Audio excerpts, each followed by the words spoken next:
ہم کس چیز میں گم ہو گئے ہیں؟ ویوز، لائکس، فالوور، پیسہ، کیا یہی سب کچھ ہے؟ ہم ہر کسی کو ماننے لگ گئے ہیں لیکن اللہ کو ماننے کی فرصت نہیں ہے۔ دنیا مومن کے لیے قید خانہ ہے اور کافر کے لیے جنت۔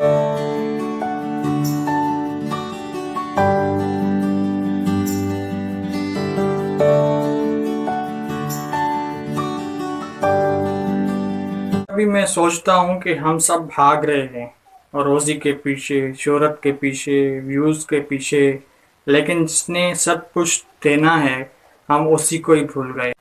ہم ہر کسی کو ماننے لگ گئے ہیں لیکن اللہ کو ماننے کی فرصت نہیں ہے۔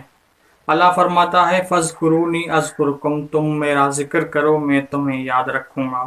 سورہ بقرہ کی آیت نمبر 152 ہے۔ دوسروں کو تو روز میسج کرتے ہیں لیکن کب اللہ سے دل سے بات کی؟ کیا سجدے میں روئے؟ کب دل سے قرآن کھولا؟ اللہ تعالیٰ فرماتا ہے وَمَا خَلَقْتَ الْجِنَّ وَالْإِنسَ إِلَّا لِيَعْبُدُونَ، میں نے جنات اور انسان کو صرف اپنی عبادت کے لیے پیدا کیا ہے۔ ہم کس چیز میں گم ہو گئے ہیں؟ ویوز، لائکس، فالوور، پیسہ، کیا یہی سب کچھ ہے؟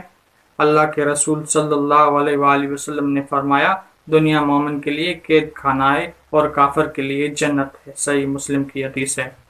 یاد رکھو ہمیں لوٹ کر جانا ہے، دنیا میں سب کچھ پیچھے رہ جائے گا، بس اللہ کے ساتھ تعلق تھا وہی ساتھ جائے گا۔ میرے بھائی میری بہن، بس ایک بار سچے دل سے اس رب کو پکار کر دیکھو، وہ تمہیں تم سے زیادہ چاہتا ہے۔ چینل کو سبسکرائب کر لینا، لیکن اس سے پہلے اللہ سے اپنا تعلق جوڑنا۔